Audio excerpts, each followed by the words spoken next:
You still with me? About the parallels between the first Adam, whatever his last name was, Adam, and the second Adam, Jesus Christ. There's a number of parallels there. Adam fell in a garden with a perfect body and no inclination towards sin in his nature. The first Adam. And he ate from a forbidden tree. The second Adam, who is the second Adam?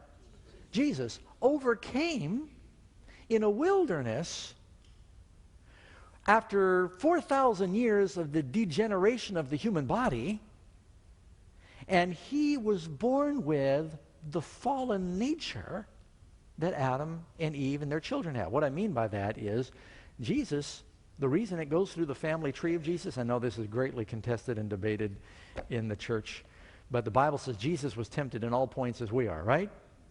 So he was tempted like we are. He overcame like we can overcome. The reason it goes through the genealogy of Jesus in Luke and Matthew, telling about all of the colorful characters in the motley crew in his family tree, is because it's saying that if he could overcome without an inherited line, then we can overcome. See what I'm saying? And so Jesus, the second Adam, he overcame with that shadow over his life. Where the first Adam, the only shadow he had was the blazing glory of God. He had nothing in his DNA that would make him do that other than his free choice to disobey. Because he was willing to share the fate of his bride, Eve. Jesus said, I am willing to share the fate of my bride, the church. So I'm going to take her punishment. See what's happening here?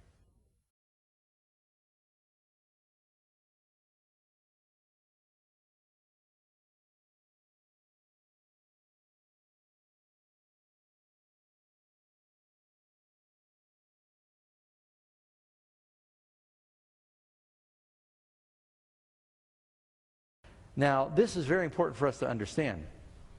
When Jesus came into our world, did Jesus have the attitude and the nature of Adam or of us?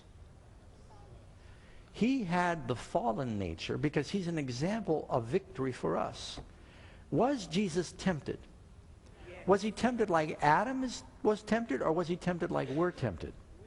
The temptation of Adam was different than our temptation. We have this natural inclination, this natural pull towards sin. Jesus was tempted, the Bible says in Hebrews, in all points as we are. Otherwise, how could he be a faithful high priest, yet without sin? How could he be our high priest if he was tempted like Adam? We already know. That's what makes Jesus the second Adam. Adam was tempted in a garden without the natural inclination towards sin, and he fell because he chose. It was a rebellion. See, and that's what we're talking about. It's a rebellion. Jesus was not tempted in a garden. He was tempted in a desert. He had the same inclinations we have, yet he resisted. That's why he is such a great high priest for you and I. Because he overcame with the same tools that are in your box and mine. So you and I can't say, well, of course Jesus overcame. I mean, he was Jesus. He was unfallen. He didn't have that same nature. But why do you think Luke and Matthew go through all the genealogy of Jesus and give all the sordid history in his family tree? It's telling us he did have our DNA, and yet he overcame. Why even go through that? This is an important truth for us to understand. Does this make sense? That's why the second Adam is such a wonderful example for you and I.